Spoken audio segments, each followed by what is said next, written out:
క్రీస్తునందు మీకు శుభోదయం. యెషయా గ్రంథము 9వ అధ్యాయము 7వ వచనము. ఇది మొదలుకొని విధి లేకుండా దానికి వృద్ధియు క్షేమమును కలిగినట్లు సర్వకాలము దావీదు సింహాసనమును రాజ్యమును నియమించును. న్యాయం వలనను నీతి వలనను రాజ్యమును స్థిరపరచుటకు అతడు సింహాసనాసీనుడై రాజ్య పరిపాలన చేయును. సైన్యములకు అధిపతి యెహోవా ఆసక్తి కలిగి దీనిని నెరవేర్చును. ఈ వాక్యం వినగానే మనకేమనిపిస్తుంది? మన హృదయాల్లో ఎటువంటి తలంపులు మనకి పుట్టుచున్నాయి? యెషయా గ్రంథంలో దేవుడు తన ప్రవక్త యెషయా ద్వారా యేసు ప్రభు రాక మునిపే, అంటే మనిషి కుమారుడిగా జన్మించక మునిపే ఎన్నో వందల సంవత్సరాల క్రితము ఈ వాక్యాన్ని ప్రచురించాడు. ఇప్పుడు యేసు ప్రభు వచ్చేసాడు. 2000 సంవత్సరాల కిందట ఆయన వచ్చేసాడు. దేవుని కొరకు ఆయన పనిని ముగించాడు. తిరిగి మళ్ళీ పరలోకానికి తండ్రి కుడి పార్శ్వాన కూర్చునే విధంగా ఆయన వెళ్ళిపోవటం జరిగింది. ఏదైతే దేవుడు యేసు ప్రభువుని గురించి ముందుగా మనకు తెలియజేశాడో అది ఇప్పుడు జరిగిస్తున్నాడు. అది ఇంకా జరుగుతూనే ఉంది. 2000 సంవత్సరాల క్రిందట పునరుత్థానంతో మొదలైన ఈ సంగతి, అంటే ఆయన మరణం తర్వాత పునరుత్థానం వలన ప్రారంభమైన ఈ సంగతి ఎంతవరకు కూడా కొనసాగుతూనే ఉంది. ఎలా చెప్పగలం? మనము ప్రతిరోజు విశ్వాసం ద్వారా అనుభవిస్తున్న ధైర్యము, ప్రతిరోజు క్రీస్తునందు విశ్వాసమును బట్టి మనం అనుభవిస్తున్న నెమ్మది, మనకు కలుగుతున్న సమాధానము, సంతోషము, ఇవన్నీ కూడా అందుకు రుజువులే. యేసు ప్రభువు ఇప్పటి వరకు కూడా రాజ్య పరిపాలన చేయుచున్నాడు. ఆయన రాజ్య పరిపాలన ఆగిపోయి ఉంటే, ఏ కారణం చేతైనా ఆయన చేయటం మానివేసి ఉంటే మన బ్రతుకులు ఈ రీతిగా ఉండేవి కాదు. యేసు ప్రభువుని నమ్ముకొని ఆయన వల్ల పాపక్షమాపణ పొంది ఆయనను మన జీవితాల్లో కలిగి ఉండటం వల్ల ఈరోజు ఈ వాక్యము మన యందు నెరవేరుట, మనము దానిని వీక్షించుట జరుగుతుంది. న్యాయము వలనను నీతి వలనను రాజ్యమును స్థిరపరచుటకు అతడు సింహాసనాసీనుడై రాజ్య పరిపాలన చేయను. న్యాయము, నీతి, ఈ రెండు దేవుడు ఒక్కడే జరిగించగలడు. యేసు ప్రభు దగ్గర ఉన్న న్యాయము, నీతి ఇంకెక్కడ మనకు దొరకదు. లోకంలో మనుషులు మనకి ఈ నీతి న్యాయమును దయచేయలేరు. చట్టసభలు ఈ నీతి న్యాయమును దయచేయలేరు. సమాజము, మనుషులు మన విషయంలో నీతిగాను న్యాయంగాను వ్యవహరించలేదు. ఎందుకంటే ప్రతి వాడు కూడా పాపము చేత ఎంతో కొంత జీవించుచున్నవాడే. ఆ పాపము యొక్క ప్రభావం వలన జీవించుచున్నవాడు. యేసు ప్రభు ఒక్కడే నిరపరాధిగా, పరిశుద్ధునిగా జీవించి ఆయన దేవునికి నమ్మకమైన వాడిని రుజువు చేసుకున్న వ్యక్తి.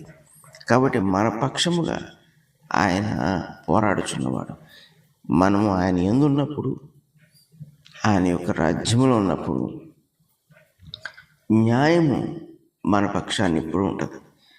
ఎంత అన్యాయము మనకి ఎదురుగా వచ్చినప్పటికీ న్యాయమే గెలుస్తుంది. అది ప్రభువే జరిగిస్తాడు. ఒకవేళ దుర్నీతి మనల్ని వెంటాడుచున్నాను, మనల్ని ఇబ్బంది పెడుచున్నాను, మన యందు నీతి చివరకు నిలబడక తప్పదు. అది విజయాన్ని సాధించక తప్పదు. ఇందు విషయమై ఆయన సింహాసనాసీనుడే రాజ్య పరిపాలన చేయుచున్నాడు. అంటే ఈ నీతి న్యాయము జరుగునట్లు యేసు ప్రభువు రాజ్యం ఏలుచున్నాడు. రాజ్యాధికారం కలిగిన వాడు, సర్వాధికారం కలిగిన వాడు. ఎక్కడ అన్యాయం ఉందో దాన్ని ఆయన అరికట్టువాడు, కొట్టివేయవాడు. ఎక్కడ దుర్నీతి ఉందో అక్కడ తన ప్రజల్ని కాపాడుకునేవాడు.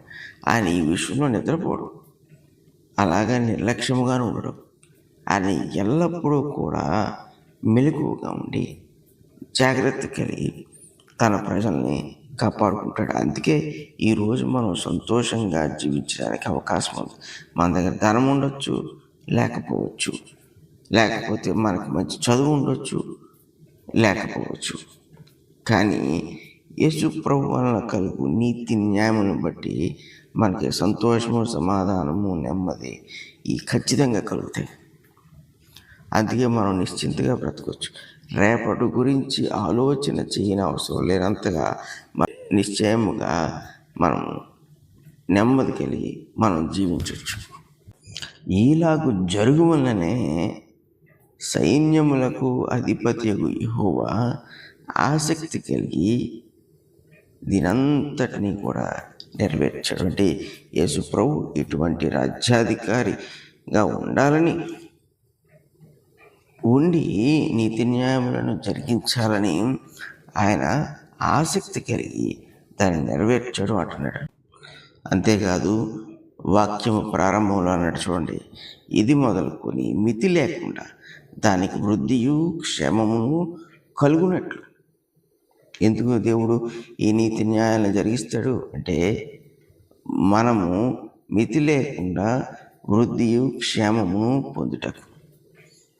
ఎంత గొప్పటి అవకాశము, ఎంత గొప్పటి వాగ్దానము ఇంకెక్కడైనా మనం చూడగలమా? ఎక్కడైనా పొందగలమా? మితి లేకుండా మనం వృద్ధి చెందుతాం, క్షేమము పొందుతాం. ఇక ఎవరి వైపు చూడాలి? దేని కొరకు ఎదురు చూడాలి? ఎవరిని నమ్ముకోవాలి? ఏ మనిషి యందు మనము నమ్మిక ఉంచి వారిని బట్టి మనం జీవించడానికి ప్రయత్నం చేయాలి. ఈనాటి క్రైస్తవులు, సేవకులు మేల్కొనాలి. ఎందుకంటే యేసు ప్రభు వల్ల కలుగు మితిలేని వృద్ధి కొరకు, క్షేమం కొరకు మనము జీవించాలి, పరిగెత్తాలి. ఆయన వలనే ఇది సాధ్యమవుతుంది. మనుషులు దయచినది వ్యర్థమైనది, అది యేసు ప్రభు వలన పొందటానికి ఆటంకపరుస్తూ ఉంటుంది. అందుకే అంటున్నాడు, సర్వకాలము దావీదు సింహాసనమును రాజ్యమును నియమించును. ఇది చెరిగిపోదు. ఇది ఈ జీవితం నుండి నిత్య జీవం వరకు కూడా ఇది కొనసాగుతూనే ఉంటుంది. ప్రభువుని, యేసుక్రీస్తు ప్రభువుని నమ్ముకున్న ప్రతివాడు కూడా అందుకే ధన్యుడు. పరిశుద్ధులకు తండ్రి, ప్రేమగల దేవ, మీకు వేలాది స్తుతులు, స్తోత్రాలు.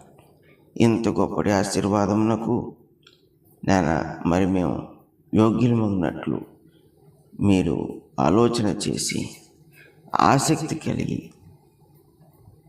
నీ రాజ్యము నిరంతరము నిలిచిపోయే రాజ్యముగా మీరు ఆలోచన చేసి దాన్ని నెరవేర్చి అందుకు నీ కుమారుని రాజ్యాధికారిగా రాజ్య పరిపాలన చేయమని సర్వాధికారిగా మీరు ఏర్పాటు చేసినందుకు మీకు స్తుతులు, స్తోత్రాలు.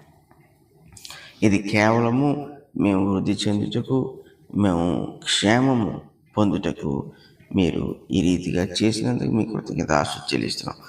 పాపం వల్ల పట్టుబడి వృద్ధి, క్షేమం అనేవి మా జీవితాల్లో లేకుండా జీవిస్తూ నేను మరి నిరాశతో, నిస్పృహతో జీవిస్తున్న మమ్మల్ని కాపాడి బ్రతికించి జీవమును అనుగ్రహించి ఇదిగో మాకు అపరిమితమైన మరి సంతోషమును, సమాధానమును, నెమ్మదిని కలుగు చేయొచ్చు.